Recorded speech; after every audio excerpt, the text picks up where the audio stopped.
We better get back, because it'll be dark soon, and they mostly come at night. Mostly. Can you tell how red I am? Can you see that? Yeah. Ooh, nice. Yeah. So Did you I'm just recommending not do it? Or I did. I just didn't do enough, and I have like finger marks here, so I must have like rubbed it in weird, and like I just like I don't know. I was just sitting, and also like I was under an umbrella, but the sun was obviously hitting me in a way which it like hit my shoulder really bad. So I don't have a big blister, but I I'm hate. in pain. I feel like I've talked about this on here before. I hate the feeling of lotion. I'm not a fan, but when it comes to like days where we're going to be out in the sun for hours, I am just the stickiest boy on the beach. All right. I literally just lather myself up. If you tried to hug me, I just slip right on out. Like it's the whole thing. I definitely have at least a whisper of cancer from the sun that I got, because I'm whisper. like, don't put that evil out there. It hurts. I'm in pain. So that's my my cancer hurts. Yeah. Is sunscreen. Yeah, that's SPF 90, guys. Yeah, don't skimp out on it. As high as you can go. So for this week's episode, we don't have a guest this week. We are recording this 4th of July, so it's a long weekend. I think last year, Sean and I took a brief was it 2 years ago? I think there was 1 year where we took a break for the 4th of July. Yeah, we had a thing. We're not doing it this year. We're going to record an episode, but it's not a guest episode. Working on getting wonderful guests as always. Yeah, got some stuff lined up. But this week we decided we're going to talk a little bit about the first half of 2023, because we are now halfway through 2023, and I want to reflect. We do a bit of reflection at the end of the year. I think it's fair to do a bit of reflection now. Yeah. And then we're going to end the episode by taking some questions from our lovely listeners that we've received. And then we'll wrap there. So this may be a shorter episode. Listen, I'll tell you guys right now, we got to put ad markers in there. So there's going to be an ad probably earlier than you want. And if an ad comes up, just press skip, or you can subscribe on Wondery Plus and listen to our episodes early and ad free. Very true.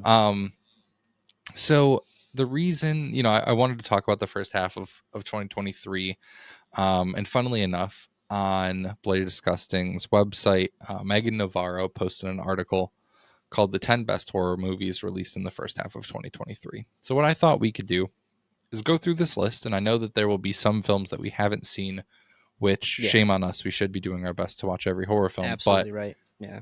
We, we'll skim over the ones that we haven't seen. I'm sure that we'll be doing some repeating that we've said in the past about about films that are on this list, but we can at least talk about the ones that are on the list, and then maybe call out if there's anything that we think is missing from the first half of the year, and then we'll go from there. So I'm just gonna go in list order based on Megan Navarro's list. And the first one that is on here that I don't think either of us have seen, I haven't seen it, and Sean, I know we've spoken about it, but I don't know if you've seen it, is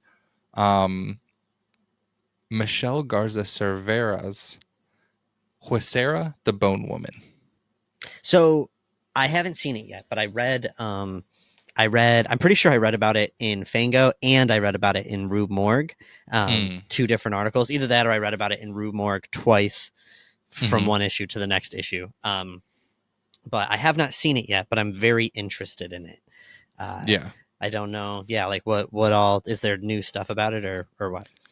No, so I mean it's on. It's out, and that's like again, this is on the list of Megan's top 10 horror films in the first half. This is the first one that she lists. I don't know if these are kind of necessarily going in order by 1 through 10, but she talks about how it's refreshing because it's less about motherhood and more about the loss of self.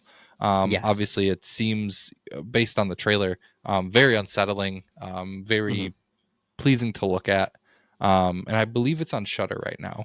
So it's something that I've wanted to watch for quite some time, and knowing that it's on Megan's list makes me really want to watch it.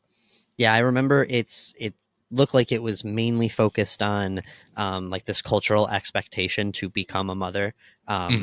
You know, in this woman's family, and just sort of like her dealing with that. And I guess she's in like a punk band. I remember that specifically. It's like it's about those things, and also she's in like a punk rock band. Interesting. And yeah, and is trying to like balance that and figure everything out. It looked really cool. I want to see it. I don't remember the punk band part, but maybe. Well, I guess I didn't read anything about it. Maybe yeah, that was just in the readings. I for sure read 2 articles about it and was incredibly interested. Just haven't got to it. Yep. I will be watching that soon based on Megan's article. On the recommendation from the article. The second film that's listed on here that I saw that I don't think you did is the film Missing. You didn't see Missing, did you? No. Is that so, remind me what one that one is. So Missing is a film very similar to another movie called Searching that came out not too long ago. I believe it's the same people that made it. That takes place all on phone and or computer screens. Right. And back when this started, at least in the horror space, and I will say I do think that, you know, Missing is definitely a genre film. It's more thriller than anything else. Not, I wouldn't call it horror, but that's okay. When the trend of films taking place on a screen happened within the past decade, maybe at the top of the decade, or sorry, not the top of a decade, but like around 10 years ago. I didn't like those films. Unfriended and the other ones that came out were fine. They didn't have a lot to them. I don't even know if they were made by the same people, because obviously they have a way to do them. But Searching, that came out, I believe, last year, is wonderful. It's a great thriller, and they do the, you know, all on one screen thing without making it too cheesy. And Missing does the same thing. I will say Searching is very, it has a very specific like POV, essentially of a woman who is researching, religion, like, what's the word I'm looking for? Like, hyper religious, like Muslims. What is the word? There's a word for it. Extremist, yes, like Muslim extremists, essentially, or Islamic extremists, whatever the proper way of saying that would be. And so like that's the POV of that film. It's very thrilling. It's enjoyable to watch. Sydney and I were very anxious, you know, the whole time that we were watching it in theaters.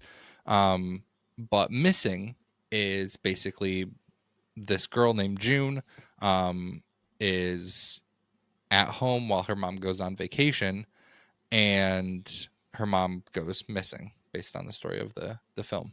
And it's just intense. It has funny moments. They utilize the different forms of media really well, from computers to phones to whatever it may be. It's really like the ingenuity in how they're doing things is really interesting. I would say definitely worth a watch. I think if you're counting this as a horror film, or at least like genre film, it definitely would be in my top 10 of the year so far.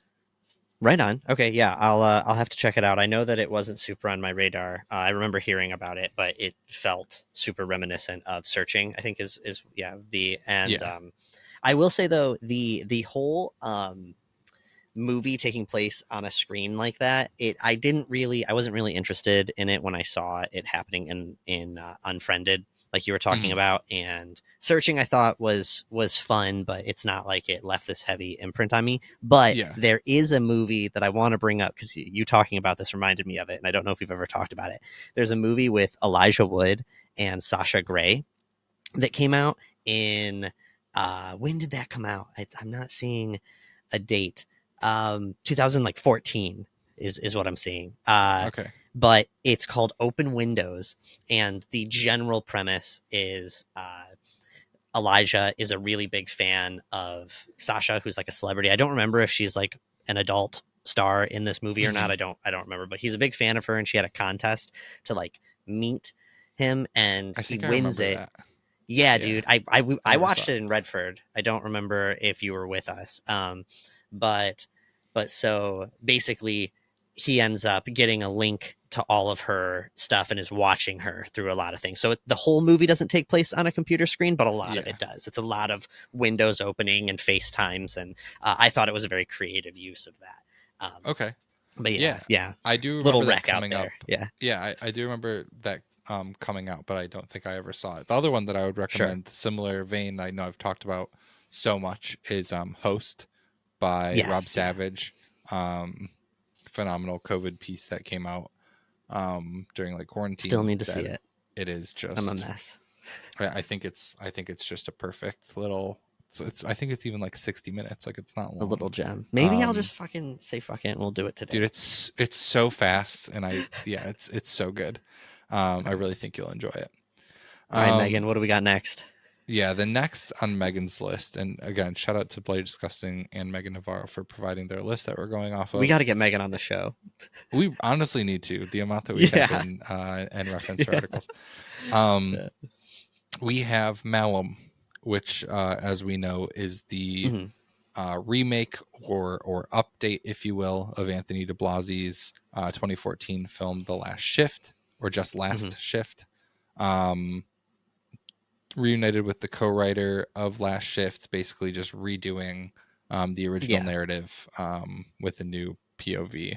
I know that Russell Effects did the effects for this. I never saw it. I wasn't personally a fan of Last Shift. Not really a fan of Anthony DiBlasi's work, but you didn't check it out, did you?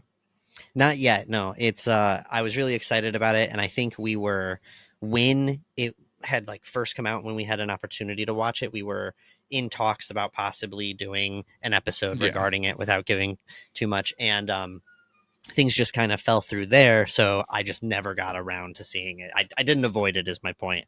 It was just kind of, it was loaded up and then failed, and I was waiting for it to get loaded up again. But I'm excited to see it. We're rarely avoiding. We're more so just choosing other things. Yes, well, yes, I was about to say it's, you're watching a lot of stuff. But I am a fairly big, Anthony DiBlasi fan, as everybody knows. I love Dredd. I did not love Last Shift.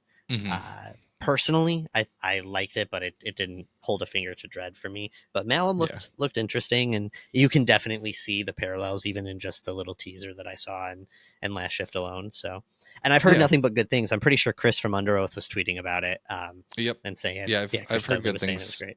Yeah, from really everyone that's seen it, to be honest with you. So we'll definitely have to check that out. This is going to be a list of ones that we haven't, some of them we haven't seen, and us just being like, yep, we're going to watch those soon. The next one on the list that I don't believe either of us have seen is Candyland, which is another one I've heard people reference. It kind of was released under the radar a bit. I don't know actually where it was released.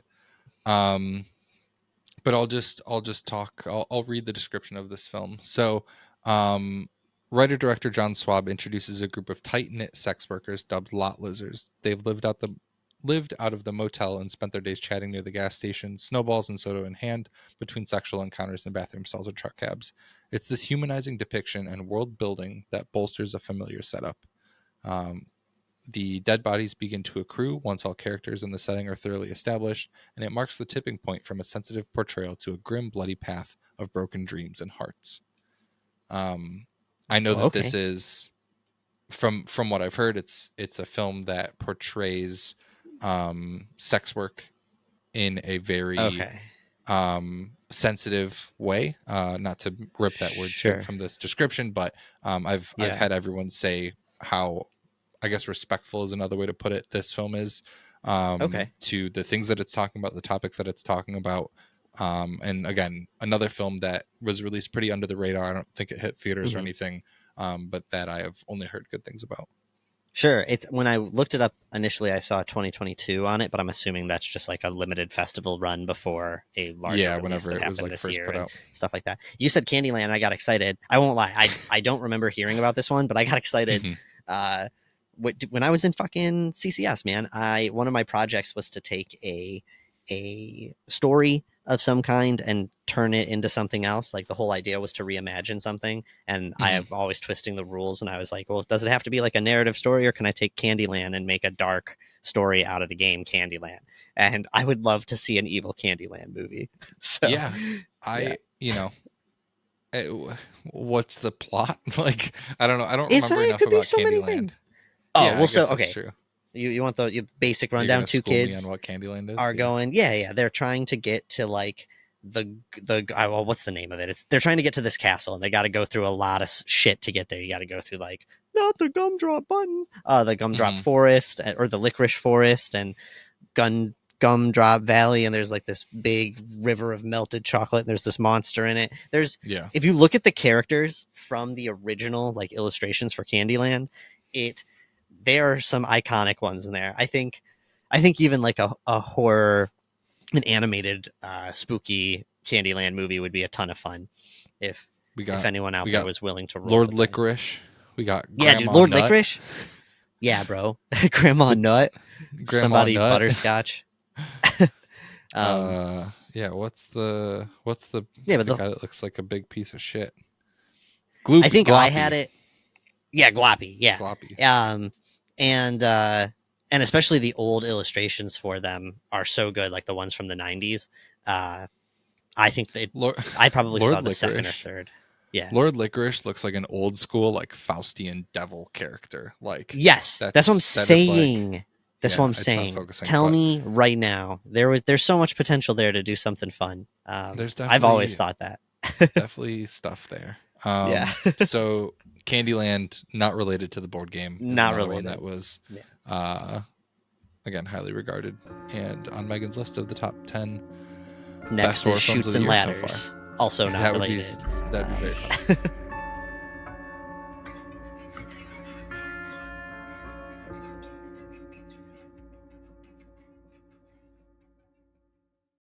The next one on the list is one that neither of us enjoyed that much, and that is Beau's Afraid. I don't know, outside of the end and some moments, if I would call it a horror film. Again, we can call it mostly horror. That's totally fine. But I think, a consensus is just it's overlong. It is kind of a swing and a miss in which he was really trying to do something big, and I think just got too big. Yeah. We obviously talked about this movie, a good amount after we saw it. And before, my feelings are still the same. I saw you sharing images from it the other day. I can tell that like it's a movie that impacted you. That didn't you retweeted something? Oh yeah, from it well it was because someone posted something about the Grimace shake, and it was like Ari Aster was ahead of his time, and it was an image of the girl on the ground with the blue all over her face. Oh, okay, nice. Yeah, I still haven't seen the Grimace shake. I don't know any of that trend yet. Fucking way. There's no fucking way. I haven't seen anything the Grimace trend. I haven't. I've seen everyone. I've seen news articles talking about it. Yeah, and have not seen a single video for it yet. Not one. Well, you need. I don't know what because they're great. It is the best. As someone who's not even really on TikTok, it's the best TikTok trend. It is the best thing. It's so good.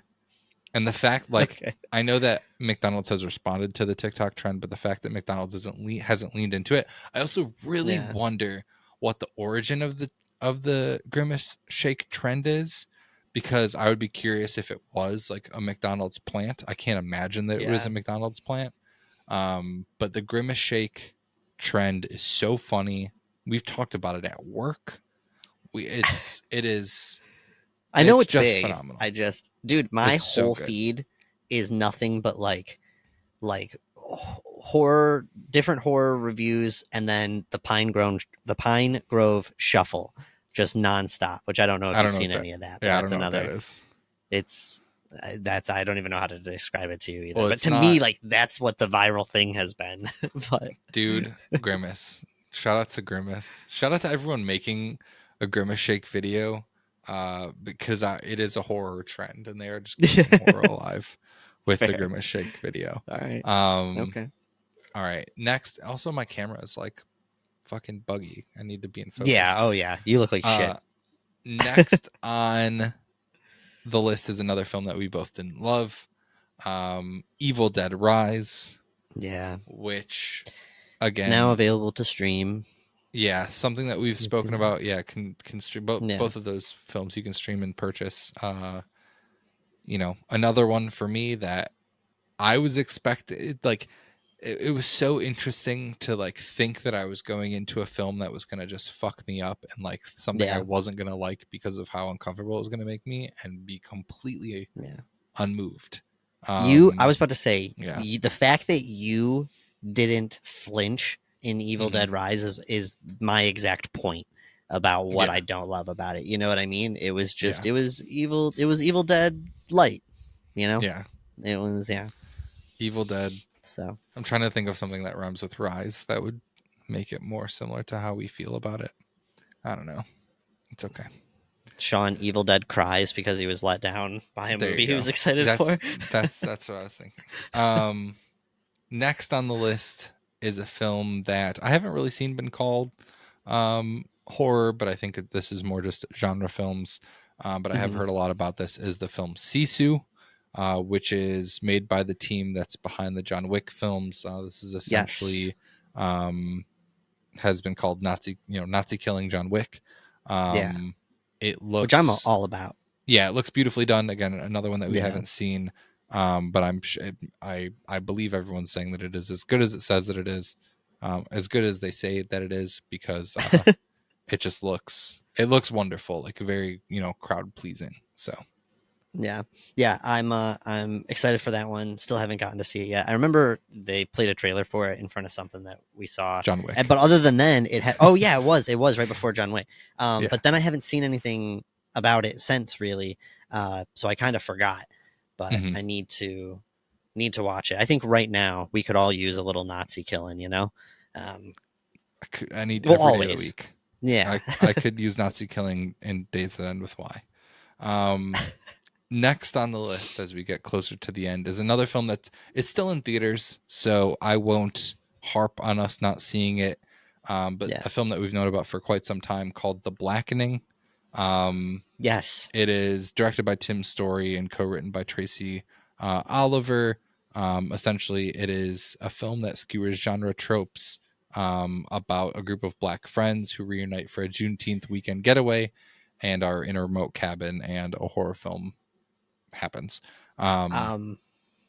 We need to see it. I was just talking with Chris Dudley from Under Oath, and I was just asking if he had seen I'd asked him if he had seen a movie that we just saw that I'll bring up in a minute, but I asked him if he saw it, and he said, nah, good. And he said, I saw The Blackening last night, and he said, tons of fun. And he seemed pretty stoked on it.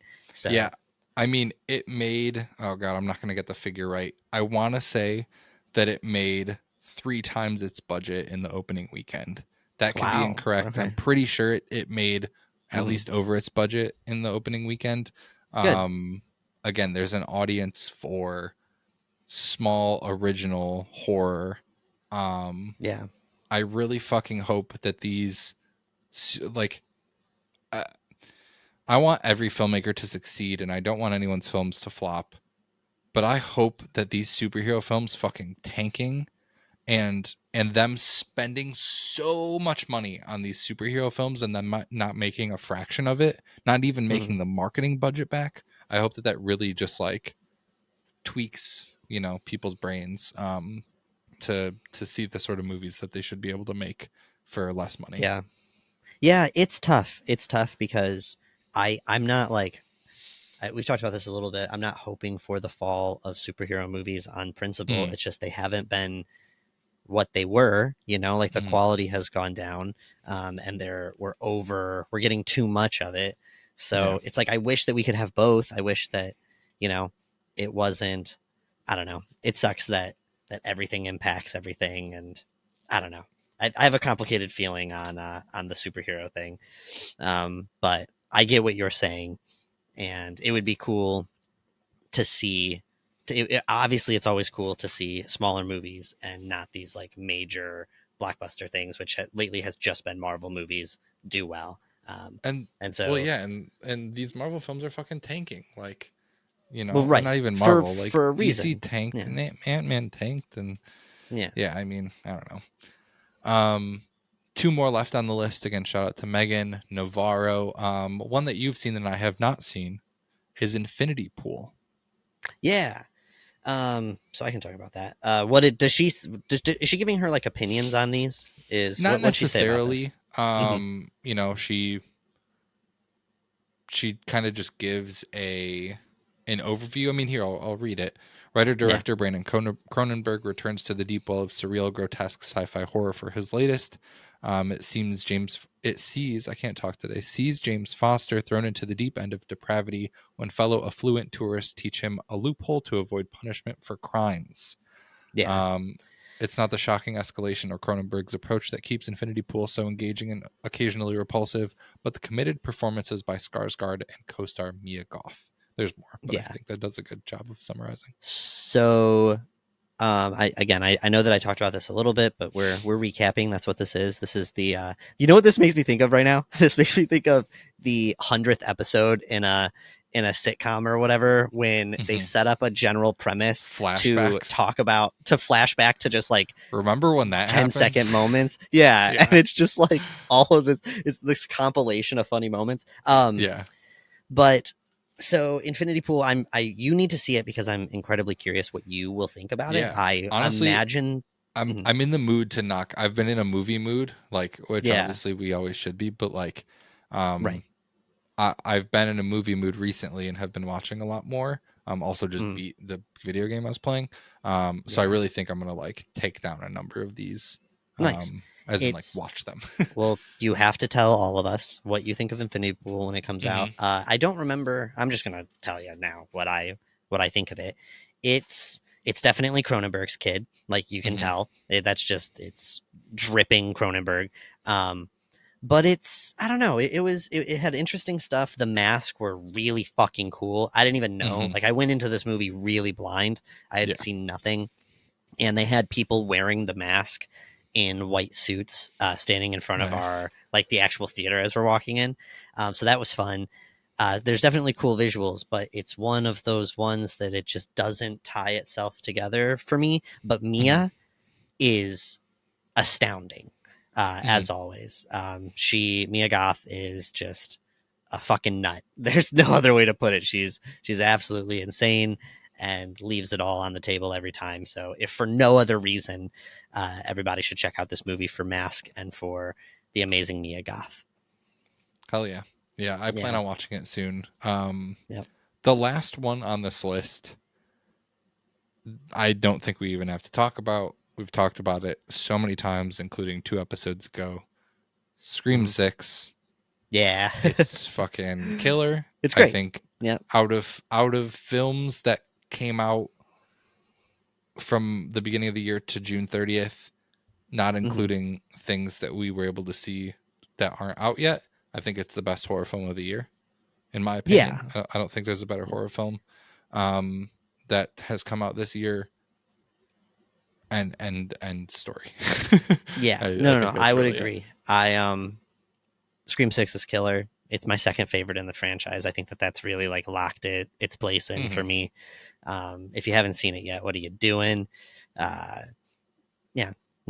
There is another movie. Oh, I'm sorry. What are you going to say? No, you go, and then I was going to ask you. I was going to ask you if there's anything that you would have added to the list, because I have 2 probably. I don't know that there's anything that I'm like rushing to add to this list for the year. Like we've said, I've just been kind of disappointed. You know, I haven't been super stoked about what's come out this year. And I would say maybe not add, but like obviously we didn't like Evil Dead and Bo's Afraid. You know what I mean? Like if you were like films that you definitely would have on your top 10, and I have some that I'll probably remind you of too if you've forgotten. Sure. Yeah. But yeah, so I guess maybe remind me, but in this moment I can't. It's also really hard for me to separate like what came out this year necessarily versus like just what I've seen. I double check Letterboxd to remind myself. Sure, so yeah. But I do want to say before we do that I finally saw. It's not out yet. It doesn't count for this, whatever. But you've been talking about it. I will say that I finally saw Talk to Me. and all that I'm going to say is holy shit. And I'll leave it at there until we can talk about it, because we can't talk about it yet. But and that's literally, I'm not going to even go on more about what I think about it, other than to say I finally caught up, months after you. But okay, we could probably talk about it, but we're gonna wait until we have a more focused way to talk about it. Yeah. 100%. A couple of films just we can go through really quick that I think should be on the list. Very surprised that Megan wasn't on the list. I think that Megan was great. It's not, groundbreaking, but I think it is. I think it's safe to say that Megan is iconic. I think it's safe to say that Megan is a new horror icon, I guess, really, like a new character that everyone's gonna know. So I would put that on the list. Obviously I didn't see Huesera the Bone Woman, but another film that's about pregnancy that I think went pretty under the radar because it went straight to streaming is Baby Ruby. Something Baby Ruby was great. Yeah, Baby Ruby was really enjoyable. A film about motherhood that I think, being a man, I'm not as affected about films that are like that have that ethos to them. But I will say it does a great job of making you not know what's real, what's fake, putting you on your toes, making you uncomfortable.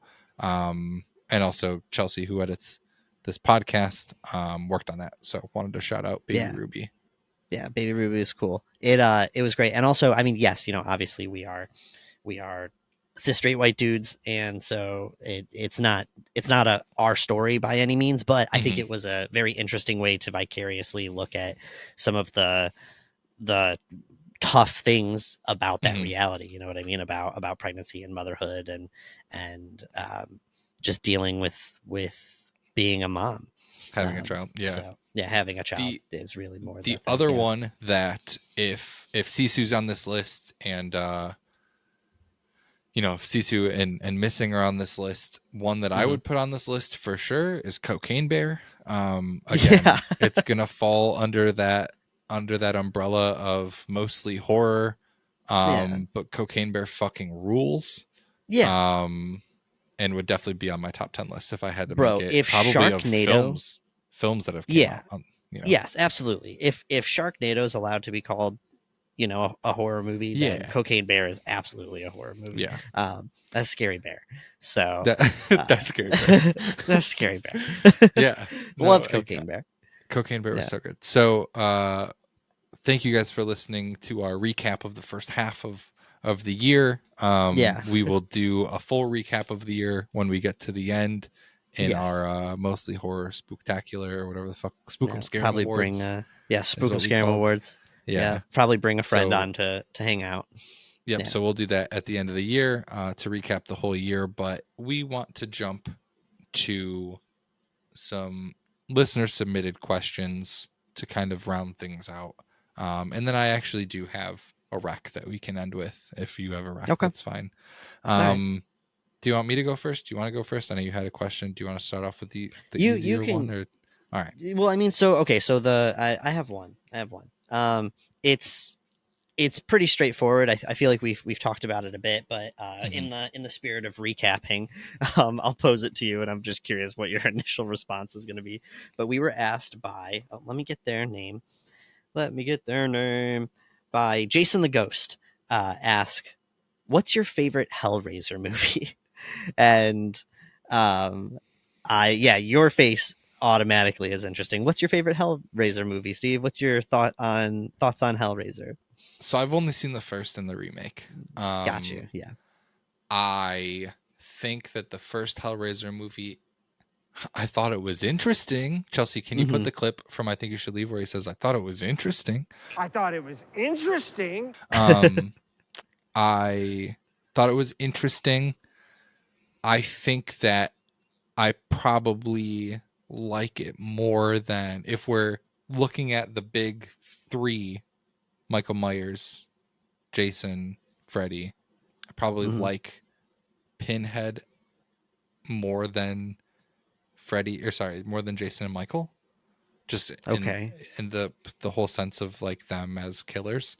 I know that Hellraiser's kind of like a way different even setup, and like Pinhead's not in it the whole time and all that different stuff. Yeah. I think the story is really interesting, even compared to the other ones too. I think Freddy takes the cake over the four, but regardless, Sure.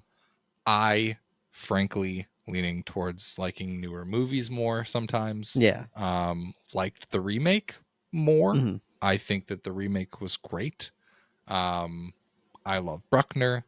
I love what Russell Effects did with the Cenobites. Yeah. I loved how the film looked. Yeah, I really enjoyed the remake. So that would be what I would say is my favorite Hellraiser film. And I don't think that like seeing other ones would change my mind based on what I know about the other ones. Yeah, and knowing you, yeah. So I think that's pretty like, I think that's what I would say is my favorite. Sure. I recently saw Hellraiser. So this is another one where it's not a franchise that I've not even seen all of them. I've seen most of them, I think, but it's been so split up and all over the place. There's one that I just saw, and maybe it's 3. Maybe it is 3. But it has some really interesting stuff that they do with this like statue thing, and Doug Bradley being fused, like his face put into this weird statue that's like a bunch of trapped souls together. I'll leave it there. If you know what I'm talking about, you do, and if you don't, Hellraiser's too complicated for me to try to just kick out right now. No way. But what I could say is it was very interesting. But it is a series that I'm just not absolutely in love with, and I do think that my favorite is Bruckner's take on it. If for no other reason than just how cool the Xenobites look. Xenobites are just a cool concept. I'm right with you where I think that the idea is really fascinating. The idea of like multi-dimensional demon angels that get off on, torturing people, like this intense sadomasochism is just like incredibly unique, and you can't like gloss over it. But I don't think that the execution was ever like perfect. And I don't even know that I'll say necessarily that David Bruckner's is absolutely perfect for that idea. I feel like that concept is so intense that it could become so many different things, but has this imagery locked into it. But yeah, what the Russells did, with the actual makeup work on like Jamie Clayton and the other actors and actresses, and working with Keith Thompson's update of the Xenobites designs is just so cool. And then also, I mean, go back if you're really curious about our answer here, Jason the Ghost. You should, if you haven't already, listen to the David Bruckner episode, because he has some great insight into making that movie, and they have some really cool like dimension opening, like reality shifting stuff. That happens in that movie. So for me, it just visually takes the cake, and I would say that the visuals are the strongest aspect of the franchise. So yeah, the practical stuff that they did is so cool. Even that we didn't know so that it was practical.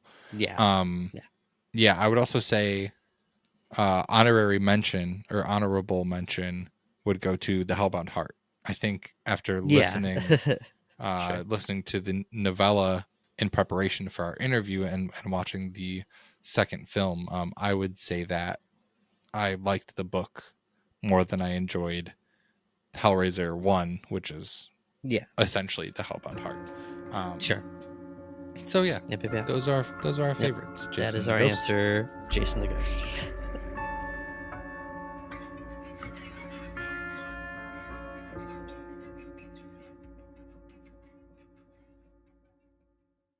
Speaking of people that could be ghosts, we got a question from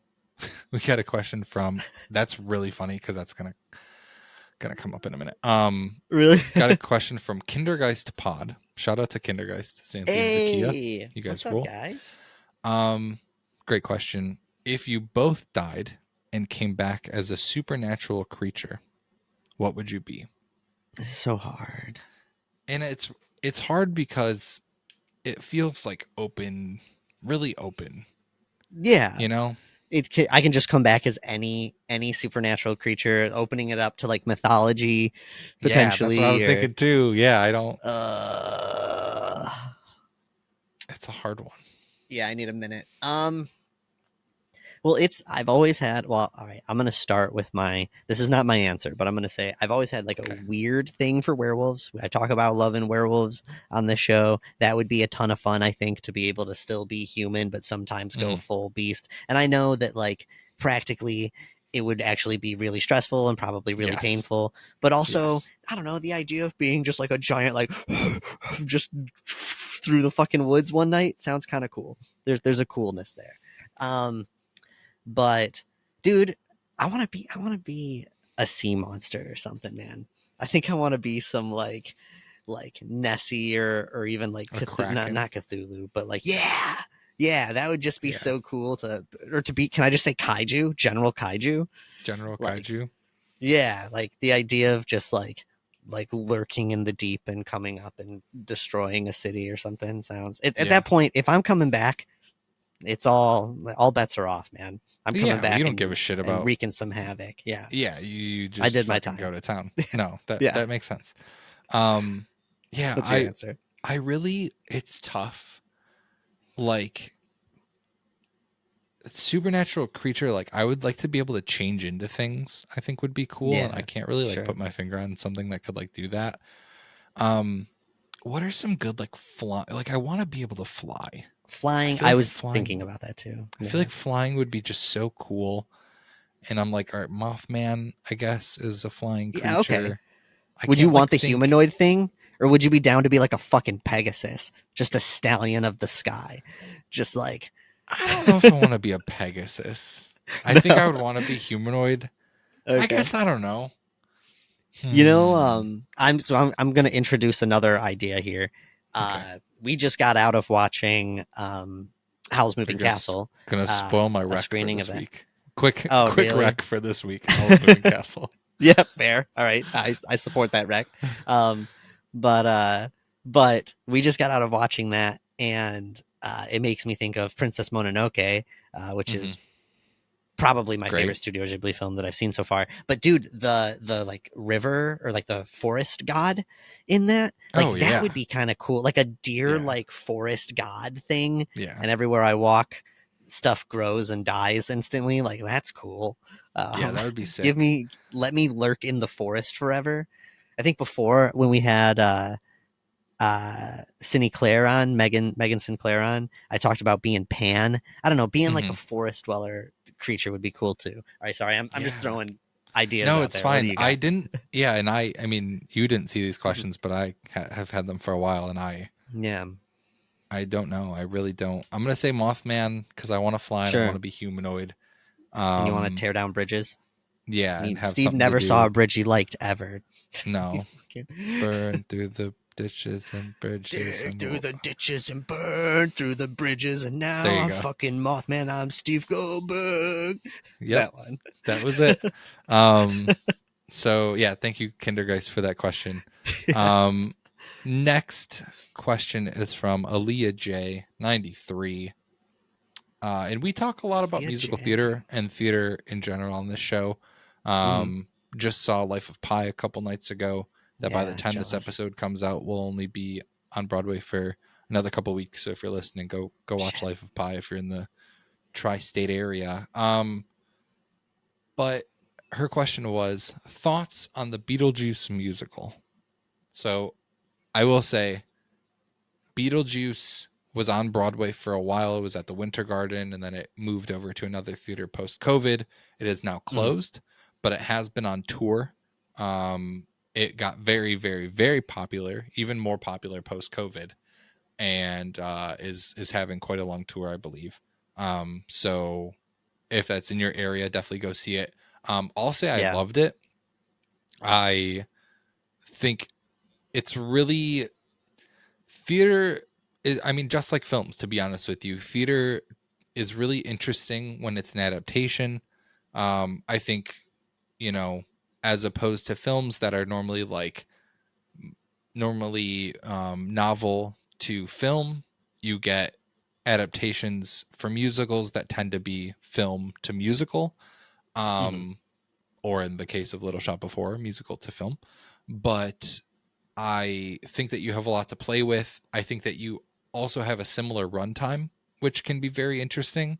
So, you can take a story that's 2+ hours and turn it into a different story that's 2+ hours, but on the stage. Yeah. So yeah, I love an adaptation. I think Alex Brightman, who played Beetlejuice, is phenomenal. He originated the role of Schneebly or Dewey from School of Rock, Jack Black's character on Broadway. And he's just phenomenal. He was like the best Beetlejuice I could have asked for. We saw it when Lydia was Sophia Ann Caruso, who we also saw in Grey House. She was wonderful. Elizabeth Teeter, who played Lydia after the fact, I heard was great as well. The sets were amazing. The music that they made was great and funny. Yeah, I just was a big fan of it. Yeah. So my thoughts are pretty much right along with you. I am a diehard Beetlejuice fan. I mean, I've seen that movie. It's probably the movie I've seen more than any other movie. That is what that story will always be to me. So when I see Beetlejuice the musical, I'm like very aware, like it exists as people paying tribute to this thing that I love in my head in terms of narratively. I think that Alex does a great job, just like you said, as Beetlejuice in that context. It's very different than Michael Keaton's. He acts different, talks different. The relationship with Lydia is different. It feels different. It does not feel like the movie, but it is perfect for what they're doing. The music is a ton of fun. It's not, the type of, not that I don't spend a lot of time listening to musical soundtracks, but there are a handful that are in my rotation that I will just throw on my phone. Sweeney Todd, Dear Evan Hansen, The Waitress, stuff like that are the ones that I really like to listen to. This isn't necessarily in my Spotify, but when watching the show, it's so great. For me, my favorite part is the sets are awesome and the puppets are so cool. There's not a ton of puppetry, but there is some sandworm puppetry that happens and a couple other things that are fucking awesome. So it's a ton of fun and it just goes to what I say about remakes and stuff all the time, where I don't really understand, like, if it's just not for you, then that's fine. But people that get like upset about it or something, or think that Beetlejuice shouldn't have been made into a musical, like that doesn't make sense to me. If you like Beetlejuice, I don't get why you wouldn't at least have fun with it, Yeah, 100%. And I think it's just a new playground. Like, exactly. Oh, you like this movie? What if this movie had songs? Right. Like literally. That's a fun concept in itself. Yeah. I don't get 100%. That's dude. So I'm not even gonna spoil the movie that I want to be a musical because I still want to turn it into a musical. So I'm not even gonna talk about it.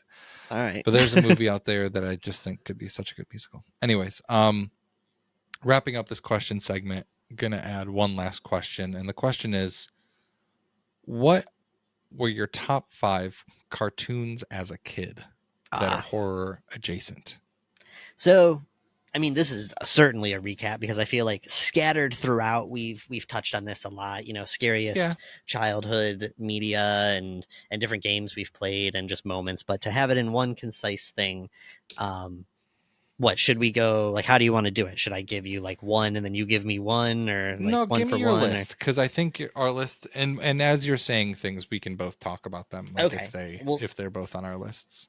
So the immediate things that come to mind for me, if we're talking, they said cartoon specifically, so I'm cartoon. That is what I'm doing. Yeah, cartoon. So not kid shows. Correct. But Courage the Cowardly Dog is like number one for me. I think. Obviously, Grim Adventures of Billy and Mandy. We just had Maxwell Adams on. Great episode with him. Loved that show growing up. And Evil Concarne as well. Evil Concarne. That's how you say it. I think I put a D in there. Concarne? Is that how you? All right. Yeah, because like with meat, like that's Evil Concarne, which like that's what that means, with meat. Got you. In Spanish. With me. Got you. Okay. Yeah, like con queso is with cheese. Got you. Yeah. Okay. Do you get it? I didn't have that in my head either. I mean, I know queso, but evil con carne. I think it was because it was like a brain that was evil with like the bear, so that was like evil with meat. I don't really like it's a goofy name, but yeah, right. But yeah, Courage, Billy and Mandy, Danny Phantom. You know, I was gonna say, had a ton of fun with that one. Yeah, have to throw that in. What are some more like weird, obscure ones? I mean, that I love. Do you got anything? I don't think this is like horror. I mean, he said horror adjacent, so I'm gonna say Foster's Home for Imaginary Friends. I think it's like creatures and situational things. You know, I think it's at least like an alternative cartoon, I guess, or like, you know, like that. It was in that weird space. So I would definitely count Foster's in my list. Yeah. I will say so Foster's is always funny. When Foster's first came out, I was so excited, and watching the show, it had like a different mood than I think I wanted. I've always wanted a darker Foster's, but I do love Foster's, but I think I've said before back. that I know, which is awesome. But I think I always just wanted kind of like the emo kids version of Foster's Home for Imaginary Friends. And you could do some darker stuff, but either way, still loved it. Obviously this one, I can't believe I wasn't thinking of this immediately, but when I was really little, dude, I watched Ah Real Monsters like you wouldn't believe. I have the game on Super Nintendo. Obviously Scooby-Doo. And if we're not talking shows, I mean, and stuff that's come out more recently than the 90s cartoons we grew up with, obviously have to mention Coraline and Paranorman and the things that Leica does and stuff. I don't know necessarily if we can count it. I guess it's not exactly the same thing, but those are the immediate things. Those are good. I'm wondering if there's anything that we've missed in terms of horror. I'm peeking kids TV online. Well, okay. Well, so I will say also, kids TV is a different one. But if we're talking animation cartoons, I will say I have two that I'll throw in actually that I'm being reminded of in this moment. But I also watched the shit out of the Beetlejuice cartoon. Like I said, as a kid, I was obsessed with Beetlejuice, and they had a limited run cartoon that they did. But also, this doesn't really count, but there was a movie I watched a ton of called The Troll in Central Park. And it has a really cool, it has a really cool, like, evil troll thing and like an underground troll world that is very horror, horror for kids adjacent. And I watched the shit out of that movie growing up. There is one more that neither of us said that I'm almost ashamed that we didn't mention. But that would be Invader Zim. Oh yes, yeah. And you could probably counting it. You could probably count Gargoyles. Oh, dude. Oh, yeah, you could totally count Gargoyles, and Gargoyles is the shit. It sucks because I know they wouldn't do it, but I made a TikTok like 2 years ago about how I think a live action, when Disney Plus like first came out, and I didn't know that all the shows that they were making were gonna not be so great.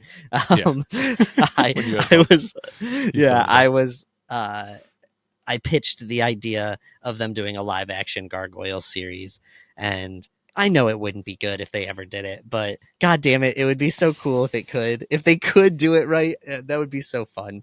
Live action. But would it be? I just imagine David Harbour. Like David Harbour's Hellboy is like what I imagine they would all look like. Oh, well, okay, sure, that's fair. You're right. Yeah. But it doesn't have to be, man. It doesn't have to be. It could be awesome. Just seeing Goliath concept in a live action form would just be so sick. But did you know that some gargoyles were made so that like water could escape? Like if water pulled up in areas, like it would come out of the gargoyle's mouth. No, like it makes sense that they did like a practical use. Yeah, but I don't think. I mean, isn't the original thing all about superstition and luring like bad no, that things wasn't away? Like the main use. I saw some photos the other day. I don't remember what I was looking at, but I was like, that's fucking crazy.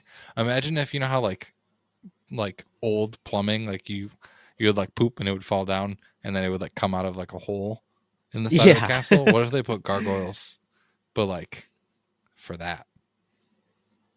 That's it, as long as it looks like the gargoyle's taking a poop instead of like throwing not it coming up. out of their mouth. Yeah, that's true. True. Lean into it, if that's you have a chance to make it look right. You got to make it look right. All right. Well, again, we wanted to just hit a couple of questions that listeners submitted. So to everyone that submitted questions, thank you guys so much. One way that listeners could submit questions if you were interested is to email us, mostlyhorrormovienight@gmail.com. You can also send us Instagram DMs. That's @mostlyhorrorpod. If you have not exceeded your rate limit on Twitter, you can send us a Twitter DM. That's @mostlyhorror, and we're also on TikTok @mostlyhorror as well. I'm everywhere at Steven is Average. Sean is on all the socials at Hypocrite Inc. or Hypocrite.inc. As always, you can listen to us early and ad-free on Wondery Plus or Amazon Music. And that's all we got for you this week. We will catch you next time. Goodbye.